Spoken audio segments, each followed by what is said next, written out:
Welcome, everybody. I'm Michelle Sullivan. I'm the director of the Wyoming After School Alliance. And just to kind of give everybody some context for this Leaders Learning Network, one of the goals that we have as an organization is to really begin to cultivate connections across communities and organizations within communities. And what we know from our experience of working with each of you is that the kind of creativity and knowledge that exists among peers is pretty significant. And so these are an opportunity for us to identify topics that we think are of common interest, and then have someone from a program in Wyoming talk a little bit about what they're doing around that particular topic. And so today I'm very excited to talk about, oops, we've got Susie, who's one of our presenters who hopped off, so there we go, to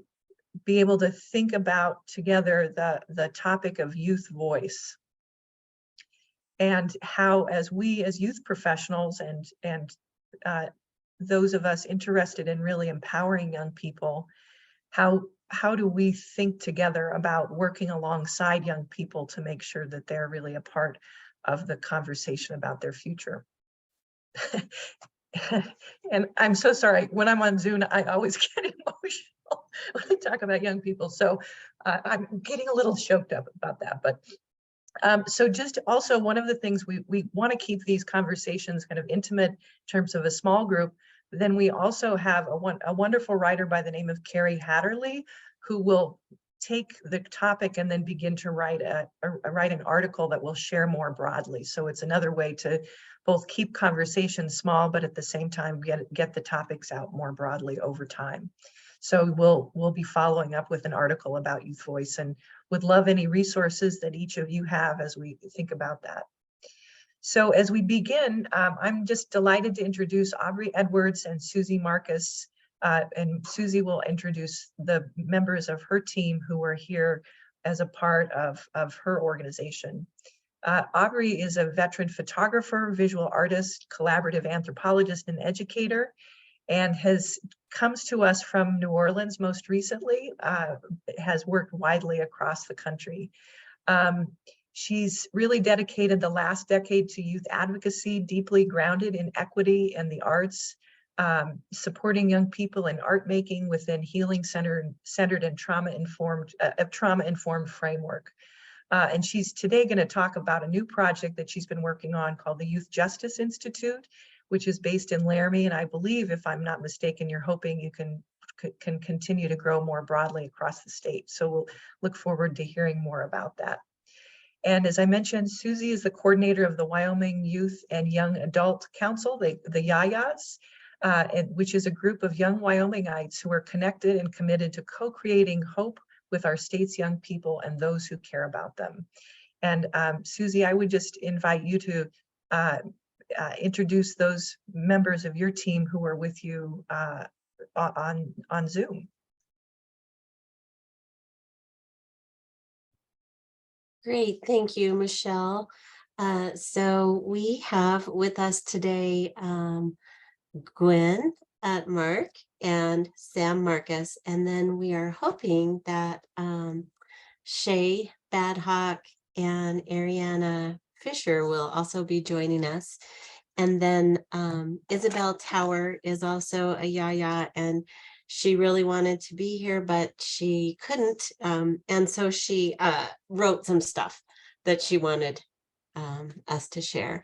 So anyway, I would love it if Gwen and Sam if you wanted to introduce yourselves.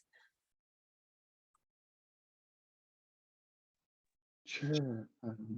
I joined the YAYAs maybe 2 years ago while I was living in Casper. I'm now in graduate school at Stanford, and I study community health with a focus on rural and LGBT health. So generally, I think the YAYAs are a great example of how an organization in Wyoming can make a lot of change, and I'm just really happy to be a part of the team.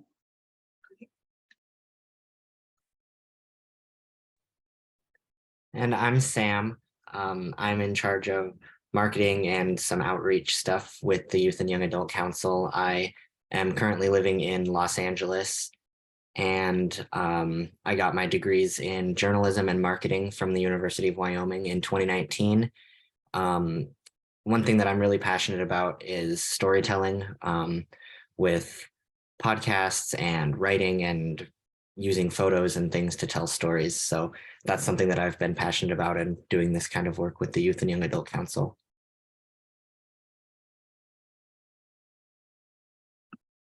Thank you so much to both of you, and really welcome to everyone. Susie, I'd like to, as a counselor, really start with you to maybe set a context from your perspective as a counseling professional about the importance of youth voice and the impact it can make in terms of young people's health and well-being.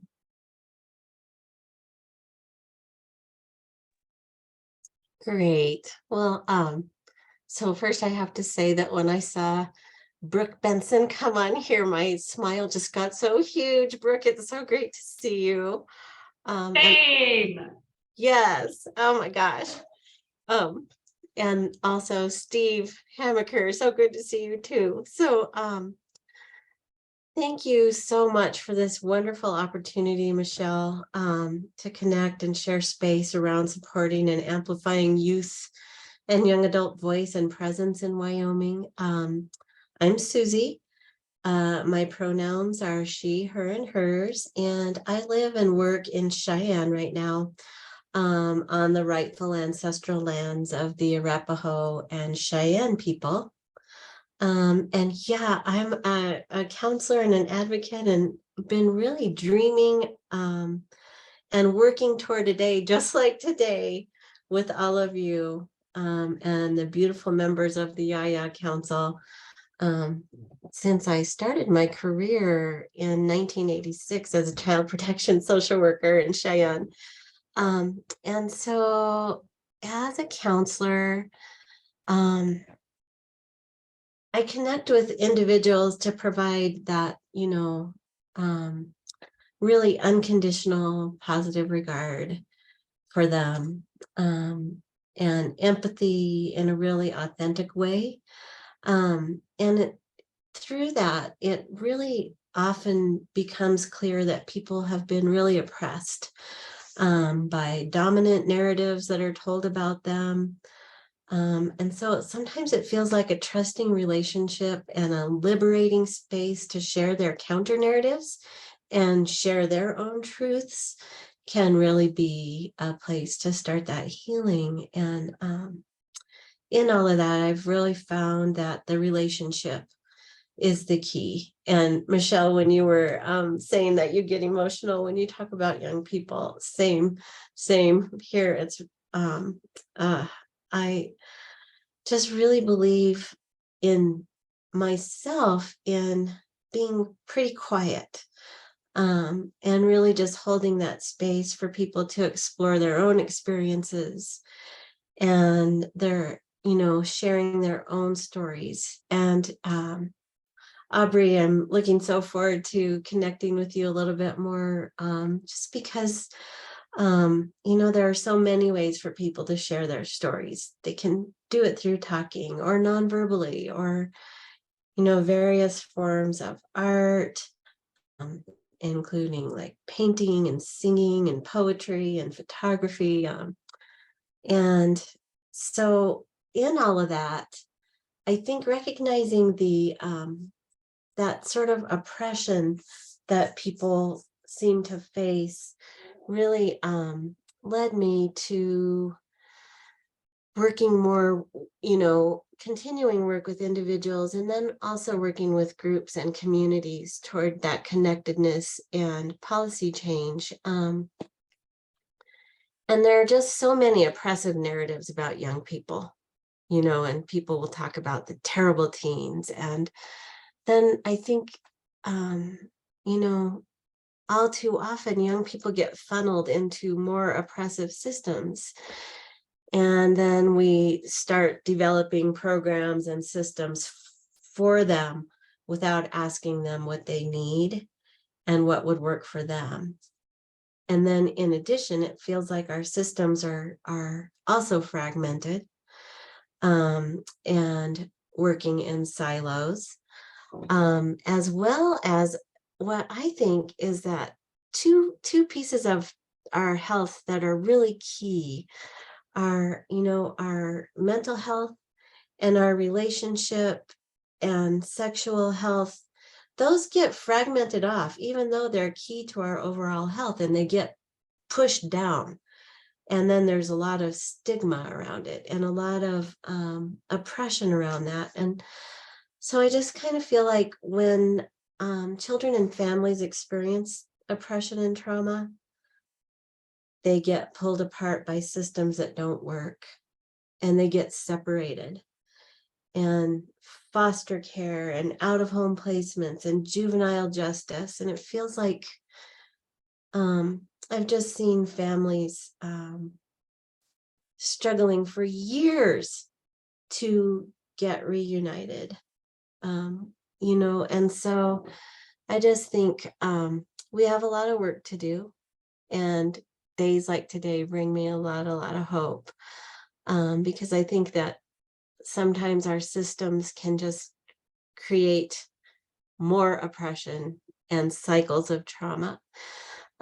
Steve and Brooke will relate to this. In 2006, the Wyoming Department of Health, the Mental Health Division, had a $9 million Systems of Care grant, a 6-year grant to bring early childhood, family services, mental health, education, and juvenile justice systems together to develop a family-driven and youth-guided system of coordinated collaborative care.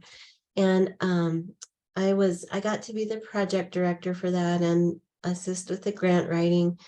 And we were inviting families and youth with lived experiences into driver's seats and paid positions to help us transform the system. And sadly, really at that time, it became really evident that we were really just not ready for that yet. And the state actually ended up giving the money back to SAMHSA. And I moved on to work at the Wyoming Health Council, where I was the deputy director and the executive director for 12 years. And that's where I got the liberty to keep going with empowering youth and young adult voice through focus groups and storytelling. And what I want to say is that we learned so much from young people's generosity in sharing. And really what we found was that they knew intuitively from their own experiences about the protective factors that mitigate trauma long before we had ACEs training in Wyoming. So what they shared with us through their, their art and their photo stories, and what the YAYAs keep also sharing, is that all of us being caring, trusted adults, fostering trusting social relationships, providing access to accurate information and services, including reproductive health care, and then providing opportunities for youth connectedness with one another and providing resources for that is healing and liberating. And of course, those are the protective factors that Dr. Robert Anda learned about and shares in his groundbreaking ACEs study. And yet young people have been sharing this in Wyoming for years. So I'm also really grateful to come full circle. Our grant comes through the Wyoming Department of Health again, this time through the Maternal and Child Health Unit. And just so grateful all these years later to have this chance now to do this. And so young people just have so much wisdom and knowledge and vision. And when they have that creative space to share, we just learn so much. the things that I also wanted to share really quickly is that it's really key to offer genuine opportunities for them to share their voices, and to pay them for their expertise with money, and to not extract from them, to not use them. That's a form of violence and unhealthy relationships. So we don't want to use young people to help us, but honor their wisdom through true compensation. So we pay the YAYAs. And also it's key, I think, to provide young people with connectedness with one another, to share their stories as their individual stories and their voice, and also a collective group, so that it's not all on one person to bear that weight. And so yeah, I didn't want to take up too much space because I'm really looking forward to hearing more from Aubrey, and also offering holding space, especially for Gwen and Sam to share. So thank you. Susie, thank you so much. And with that, just Aubrey, I'm delighted to kind of get an opportunity to share an example of what that might look like. And so I'll just turn it to you to talk a little bit about your work and what you're learning, what's gone well, what are some of the challenges, and go from there.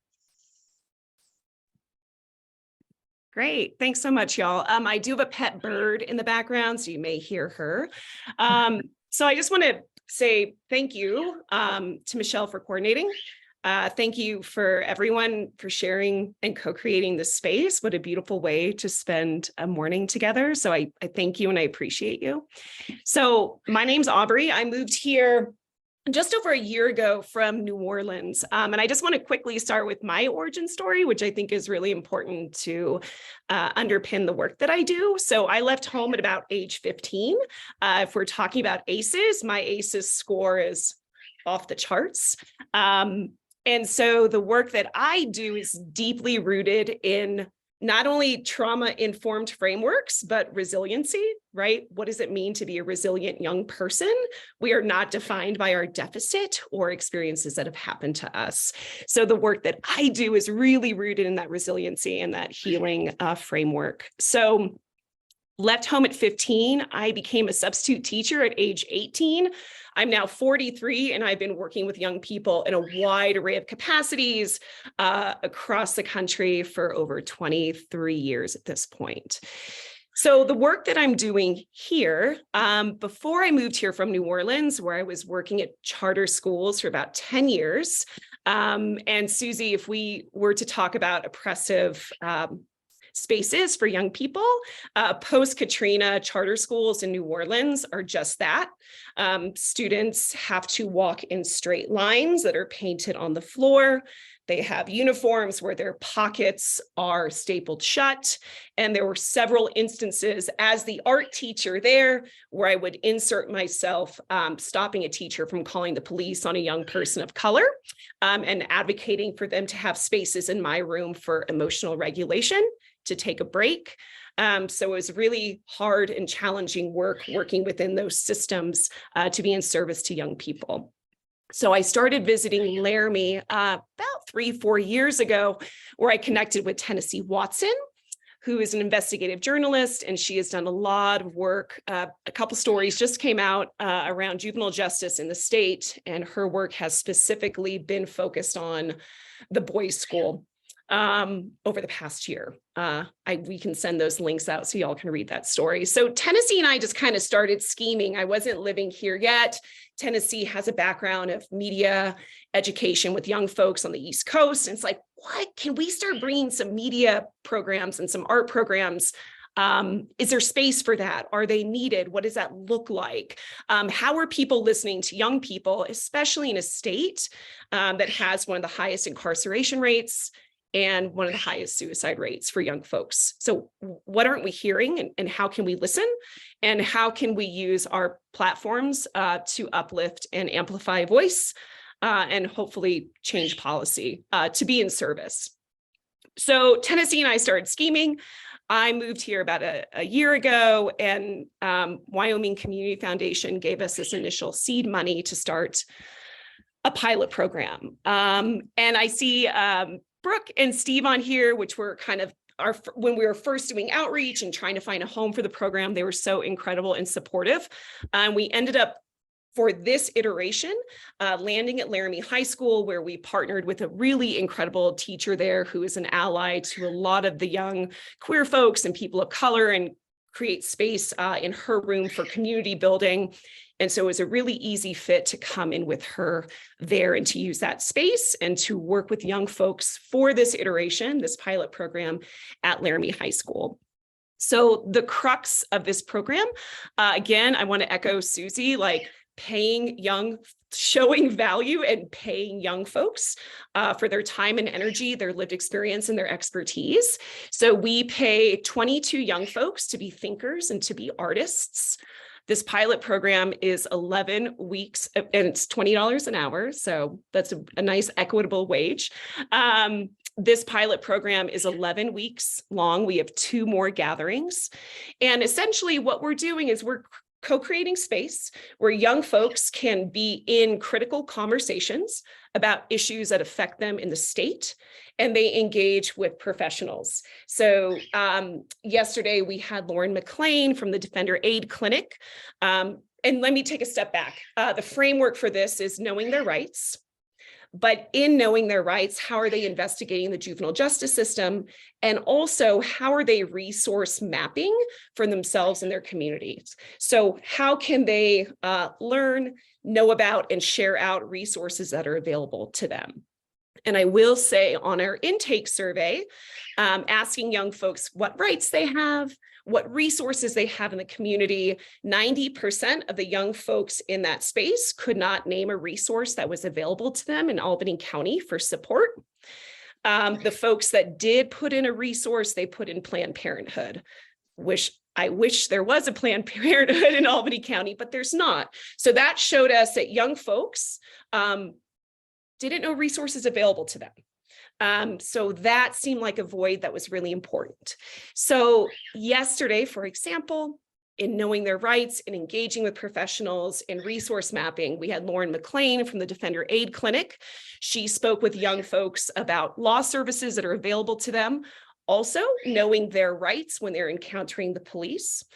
We had Carly Provenza, who talked about how law is made and how youth have spaces during the legislative session to actually come in and talk to lawmakers and to understand how laws are made that do impact and affect young people.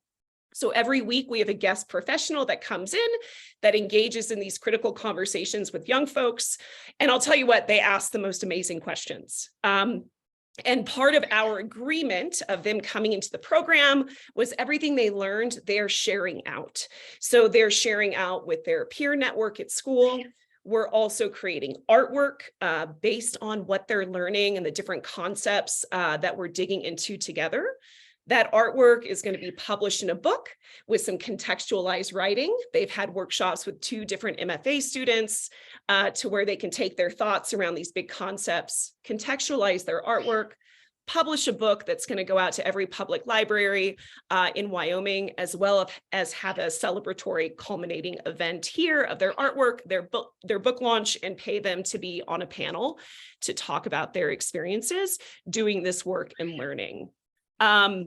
So I think I talked about a whole bunch. Some of our really fantastic community partners are Wyoming Equality, UW Restorative Justice. We're doing a restorative justice circle together next week. Laramie Public Art Coalition, WYAA. So we've got some really great folks that are involved. And again, this is just the pilot program. So for me being here with y'all, in New Orleans, I could call anybody for anything, and I knew all the kids and I knew everyone doing the work. And so I'm slowly, I'll get to that question. Yeah. So I'm slowly meeting people, seeing who's doing what, and I'm just loving being in connection with all of you. And I'm just so grateful for the work that you do. So I'll answer that question quickly about recruiting. So when we got funding for this, we're like, it's summer. it's summer and we need to recruit some young folks. And it was quite challenging, especially being a newcomer here, and Tennessee is quite busy as editor for WYAA. So I was meeting folks, Department of Family Services, Big Brothers, Big Sisters, trying to meet folks across the board to connect with young folks, showing up at Whiting. And then I had this kind of in at Laramie High School. And it's like, okay, for this iteration, I can work with these young folks as I'm continuing to build relationships with adults doing the work and our young leaders. And for the next iteration, we're going to be looking for a home. We're going to be doing recruitment and outreach. Some of the young folks that we're working with right now, right, for them to talk out to other people. Hey, here's this program. And again, as I'm building this network, I can now reach out to y'all and say, we're running this again. And so, hoping you can help with outreach as well, because there's so many young folks past the 22 that we're working with right now, but it is proof of concept. We'll be doing an outtake survey as well, just to kind of gauge what they've learned, what was meaningful to them. I love youth feedback. What did you like? What did you not? Help us make this next one better. So I talked a whole lot, so I'm going to be quiet, and yeah, thanks. Does anybody have any immediate questions for Aubrey? We'll maybe learn a little bit more about the YAYA Council, and then have a broader conversation about other things that are happening in other communities too. So Susie, I'll let you kind of hold the space and leave it to your team.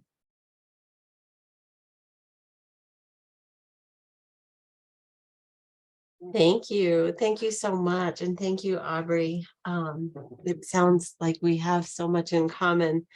And so really excited to stay connected with you. I think I would love to invite Gwen, if you're comfortable, to just share some of your thoughts in this space, and some of your hopes and visions. And so thank you so much for being here. Of course, Aubrey, your work sounds so exciting, and I'm really I'm ready to go out to the library and pick up a copy of your book already. So I'd love it if you could share a way that maybe we could keep in touch with what you're up to. But for the YAYAs, I think I'm really amazed at how well Susie has sort of achieved her goals of valuing youth voices as experts. The YAYAs have been invited to talk at conferences and have been given the same level of respect that other presenters receive, which I think is fantastic. And there's a lot that goes into that. Like, for a lot of us, it will be our first conference. And so just helping us figure out, what do you say at that sort of venue? What is that experience like? And both providing that like build up to being able to share your voice, sort of that capacity building, valuing that work monetarily and otherwise that goes into making that happen. And then afterwards, giving feedback again to help YAYA members sort of build their capacity to talk for the communities that they care about. I think wonderfully, the YAYAs is a pretty diverse group, and each of us has our own sort of topics that we're really passionate about.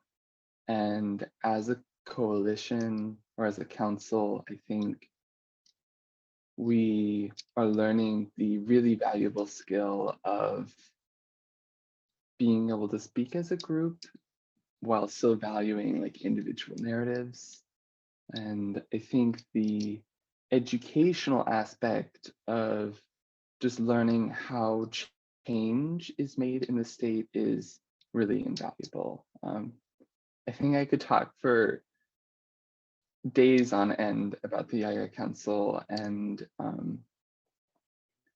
really, I think its success comes down to the minutia of how it is run. And I think Susie just does a great job. So I don't know if you want to weigh in at all, Sam. I would love to hear your thoughts. Yeah, thanks, Gwen. I also wanted to start, Aubrey, as someone that grew up in Laramie and went to Laramie High School. I wish that you had been around when I was there, because your work sounds amazing and sounds like something I really wish that I could have experienced. And I'm glad that you're doing that for the people of my former community. So I really appreciate that. And yeah, I wanted to just say, I think I'm really proud of the work that we've done with the Youth and Young Adult Council. I'm proud of the community that we've built among our members and the people that I've gotten to meet because of this opportunity. Like Gwen said, we're a very diverse group of people that have different areas of expertise and different interests and things that we're passionate about. And we've done a really good job of displaying that and kind of showing the state of Wyoming and people that are around that area that we are young people and we have voices and we have important things to say. I think I'll drop a link in the chat to our website. On that website, we've done our first group of members that a lot of them have aged out or moved on to other things, but we did a photo voice project on there where the initial question that we asked the members was, why did you join YAYA? And if you go through and look at those presentations, you can see there's so many different beautiful stories about what led them to the Youth and Young Adult Council and things that they hoped to accomplish and then did accomplish by sharing their stories and sharing their voices. So I think it's just extremely important to get our voices out there and expand that even further and get as many young people from the state of Wyoming as possible to join a conversation about our health and our well-being. And so I think it's been a great opportunity, and I'm very proud of everything that we've done so far and excited for the future. Susie or Gwen, I don't know if either of you have anything else that you'd like to add right now.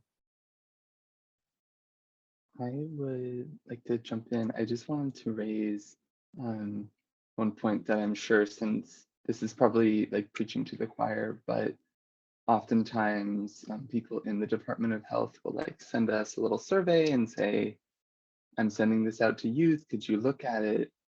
And we look it over and we offer some feedback. And I think in terms of like dollar per value, that is the best investment you can make. Asking a young person to look over your survey or your program can save you literally millions of dollars. And it's the smallest of things that I don't think, folks who haven't been under 20 for a while keep at the forefront of their mind. So even if everything else that's going on here is not persuading in terms of economic value, like these programs are, they pay for themselves easily. Susie, and I also saw Ariana, you're here, if you wanted to jump in, maybe introduce yourself. Hello, sorry I was a little late. We just moved over the weekend. I have a baby, I have a puppy, I have boxes everywhere. So my name's Ariana Fisher, pronouns she, her. I'm here in Johnson County, Buffalo area. I don't know how many of you know Bill Hawley.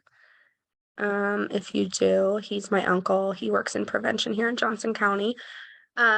I have been with, sorry, I also have a, I've been with the YAYAs this go, kind of since the beginning, I'd like to say.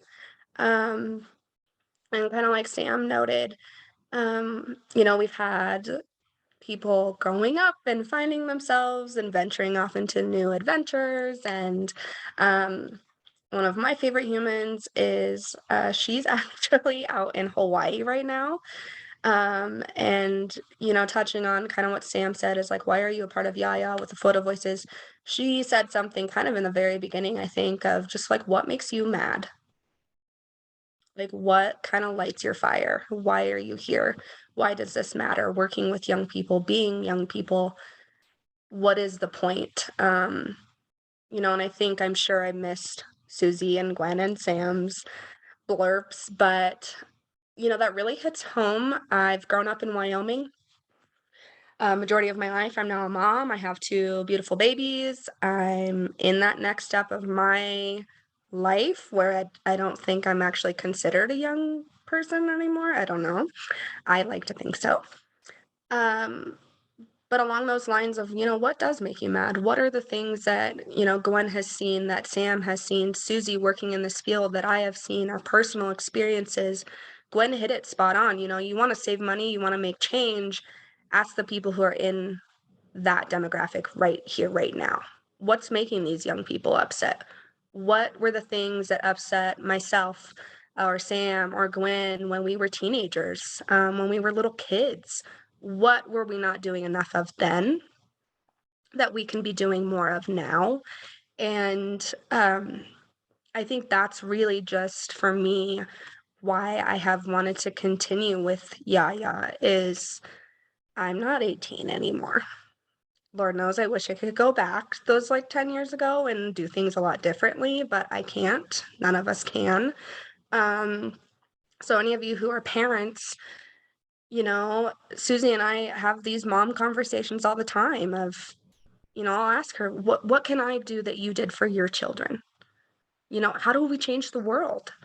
And there have been times where she's had to tell me, your world is your children, and that's what you need to change right now. And I've had to learn that there's balance in that as a young mom of young humans, but also that passion for young people in these underserved demographics. We do have them in Wyoming. I think at a state level, sometimes that gets forgotten. We change the world by changing the atmosphere for our children. And it doesn't matter if they're 5 or 15 or 45, they're still our children. They're still our future. And I see Wyoming shift happening slowly but surely, but there will come a time when Susie can't be here to do this work anymore. There will come a time that Gwen and Sam and I can't be here to do this work anymore. And that's on our kids. That's on our legacy. I'm a huge advocate for breaking generational curses because we all have them. Some of us have more than others, and they all look different in different demographics throughout our whole state. And I think that's where this work is so important, is it can be extremely heartbreaking and discouraging, but it also can be the most beautiful, joy-filled, world-changing experiences. But it's that collaboration, that connectedness that's what YAYA is all about. It's that connectedness, that trust. Sam, how long have I been preaching to the choir about trusted adults? We all need them. We all have them. Because as an adult, I have trusted adults. Susie's one of them. She has a huge place in my heart, and not just because of the work she does for others, but the work that she has been doing for me and my generation. And I think I could ramble about all of this for hours. YAYA people know that. I hop up on a soapbox and I'm just like, yeah, let's change the world. We're all superheroes. But I'm learning through the last few months of my own personal life we can't all change the world at the same time. And, you know, I have a 5-year-old son and he's obsessed with superheroes. Okay. But he always chose the like silent underdogs. He was obsessed with Hulk. There's no Hulk stuff out there. You have to dig and dig for Hulk. But he was strong and his temper would get the best of him. But he still fought alongside his friends. You know, and now we're heading into the stage of Flash. Super fast, super helpful. Zoom circles around all his buddies, but he still helps his friends. And, you know, my son has CP, he's got cerebral palsy, and he's got physical disabilities, he's got some delays, but you know what? He associates with the underdog superheroes because they speak his language. And working in the field of young people, you have to speak their language. And I don't know about you guys, but I don't know what vibing or bussin' means. I mean, I don't know. I work with Europe, and so I see middle and high schoolers, and there's always something new. And I'm reminded that I'm not a teenager anymore. But the reality is we have to learn how to speak their language. And, you know, I think if we're not willing to do that, we're not willing to ask them what makes them mad, what their super hidden talents and things are, like, what's the point in being in the work in the first place? Because it's gonna be hard. But that's where these collaborations are so monumentally life-changing, because Gwen touches souls and hearts that I can't, and vice versa, because we all play a role. We're all just this one big messed up family of superheroes, because that's what the world needs. The world needs world changers. The world needs real life superheroes. We might not all get super cute, awesome outfits. Probably don't want to see me in spandex anyways, but we all have superpowers, and we all need to be willing to acknowledge when our superpower isn't the same as someone else's, because that matters.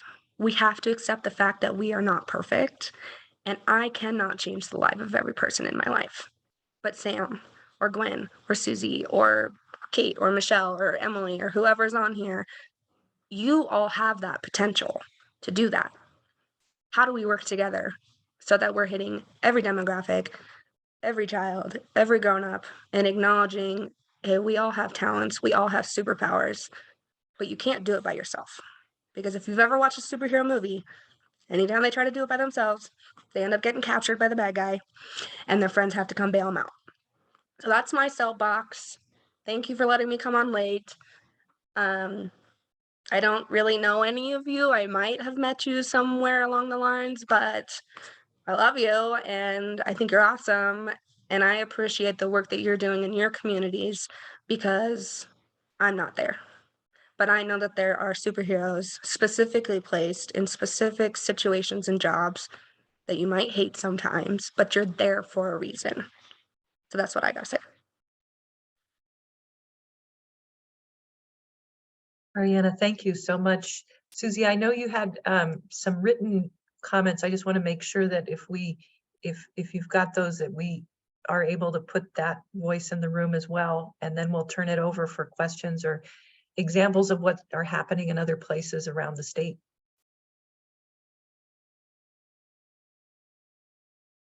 Great. And thank you so much, Gwen and Ariana and Sam. I just wanted to say, the older I get, the more I feel really confident that it's love and instilling love and leading with love. And yeah, I mean, while you all were talking, I just wanted to say, I just love you all. You're just so amazing. And so thank you. And also I wanted to share really quickly, when they were sharing, Gwen was sharing about, you know, oh, I'm sorry, about those, about helping agencies with their forms and surveys and things like that. And the YAYAs are just moving into an area of work where they're going to be doing either statewide or community projects.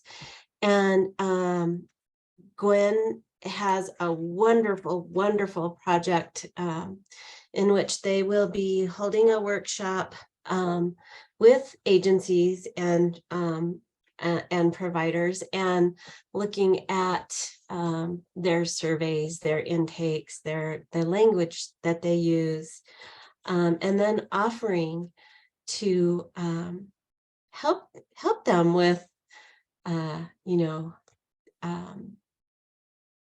ensuring that the language is inclusive and, you know, not oppressive. And so, and Gwen has put their email in there. So we're really excited. And then we have another person who wanted to be here, and she is in school and wasn't able to, and she's getting her social work degree, and she lives in Fremont County.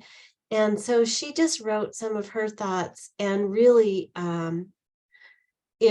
she's very, very interested in juvenile justice. And Aubrey, when she lived in Idaho before she came here, and she was on the governor's juvenile justice task force there. But what she said is that, again, just echoing everything that's already been said, is that authentic and empowered youth voice,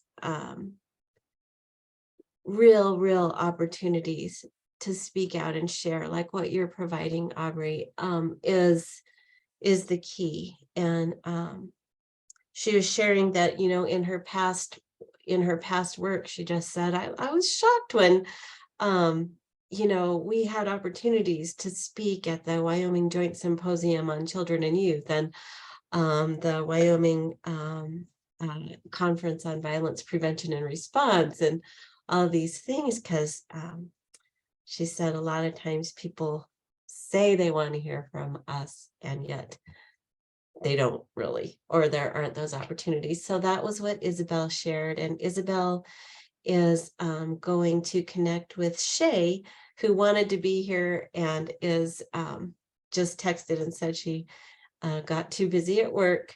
And they both live on the Wind River Reservation, and their project is going to be related around improving access to care and services for the most oppressed young people who are experiencing, you know, that need for resilience and healing, and some of the, you know, the positive opportunities. And so, yeah. So with that, I think, oh, the other thing that I wanted to share and would love to stay connected with all of you is that Sam is right now taking a podcast class, and we're really going to start doing some podcasts. And so would love to, like Aubrey, I'm thinking it would be so fun to do a podcast with you and interview you on all the great work you're doing. Oh, and Brooke asked, how does one become a YAYA? Oh my gosh, Brooke, what a great question. We are we're because young people grow up and move on, we're constantly recruiting. And so if you all know young people who might be interested in sharing their voices and becoming a YAYA, if you could just reach out to me. And Sam has a recruiting form, and yeah, well, we can send that to you all. We can send it to you, Michelle, because we're always looking for new members. So I'll share that information with all of you. And I feel like I've just taken up a whole bunch of space, so I'm going to step back now. And yeah, thank you very much. Thank you, everybody, so much. It was great to really hear about different experiences, and I'm curious. And we've got a lot of experts, youth connected experts, and I'm curious about thoughts or comments as you've been listening to these two examples. Are there things that are really working effectively and well in your community that you'd like to just share with everyone else?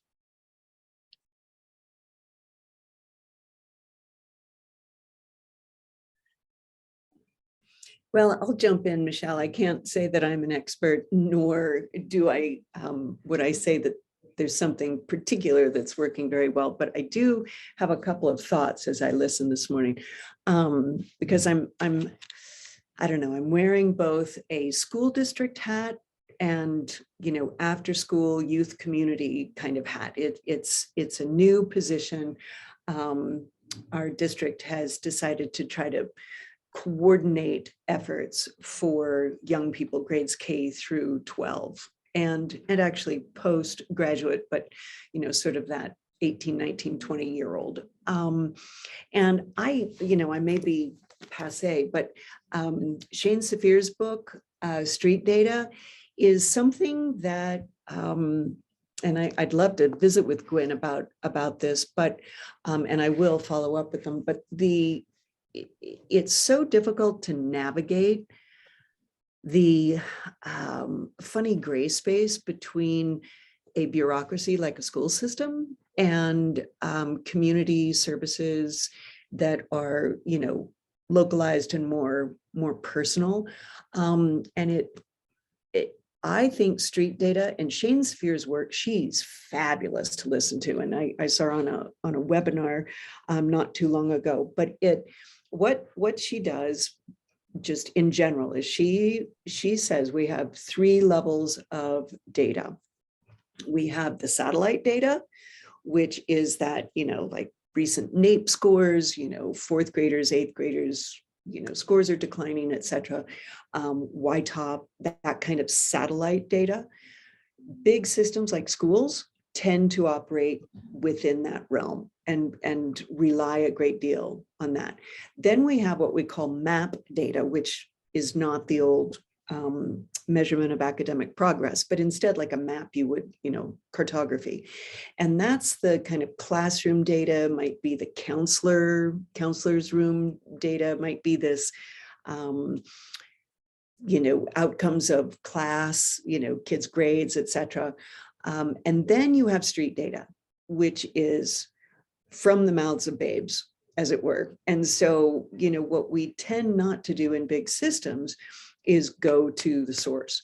So, you know, I would highly recommend this book, and I really appreciate it. We're working very hard. It's like trying to move a mountain to, you know, to go there, because the reality is when you ask kids, they tell you. And oftentimes systems don't want to hear what kids have to say. So it's a very, very interesting process, one that takes time and a willingness to be truly vulnerable on a not just an individual level, but a big systems level. Then the other thing that I can't help but just kind of wonder, for the last 18 months, I've been part of a cadre of educators from around Wyoming who are part of the Wyoming Education Association. I just kind of fell into it, but it's a group of people that are organized by Kim Amon, who happens to be the vice president, I think, of the WYAA. But the WYAA received big grant money to create a series of trainings for educators on social justice and equity. And so here's this group of people who are trying to create virtual or in-person trainings, and I'm happy to, you know, follow up with Michelle and all of you in some way, shape, or form. I would say that there's benefit to be gained, mutual benefit. I don't think the WEA has an idea of the work of YAYA, nor Aubrey's work in social justice in Laramie. So it feels to me like the web needs some completion, because I'm just realizing that rarely has this cadre ever referred to student voice in terms of actually asking kids, using kids. I mean, we talk about it, but in terms of what ends up happening tends to be educator to educator and not, employing young people's voices. So I'm grateful to have been invited today. I'm very excited to learn about the work of both the YAYA Council as well as the Social Justice Project in Laramie. And I would just say that, lately I sound like a broken record, but people come to me wondering what we can do to attract adolescents, or create mentor roles for adolescents. And my broken record is ask them. We just get very adult centric and system centric, and forget that our number one stakeholders are the ones we should be engaging in the development of anything we do. Libby, thank you so much for those comments. And I put a link to the book in the chat so that everybody has that. Other comments or final parting words as we kind of finish up the hour. As I mentioned, we'll have Carrie help us with an article to kind of fill this out, and we'll look forward to sharing it with everybody who's participated. I just first want to say thank you all. I am on a lot of webinars these days and a lot of Zoom meetings and a lot of, virtual things. And I think sometimes in the administrative world, it's really easy to get caught up in, tasks. And this just, in fact, I had to text Susie and say I had to grab my Kleenex, because this was just one of the most authentic and real conversations that I've heard in a long time. And I think bringing us back to the heart of why we all do what we do, right? Because life's not easy. So I just want to thank you all. Thanks for that, Brooke. That makes me feel better too, because I always feel guilty when I'm inviting somebody to another Zoom conversation. So I'm delighted. Well, and it's part of what we're trying to do is make sure that we're connecting all of you with one another as a way of learning and developing peer relationships as well. So appreciate all of you for being here. We will follow up, and just want to thank everybody again. Remind us all to recognize our superpowers, as Ariana mentioned, and I'm so glad to have the baby with us too, because that always keeps us grounded. So thank you for that. And with that, I will wish everybody a wonderful rest of your day, and thanks for the good work that you're doing across the state. It's very inspiring. Thanks.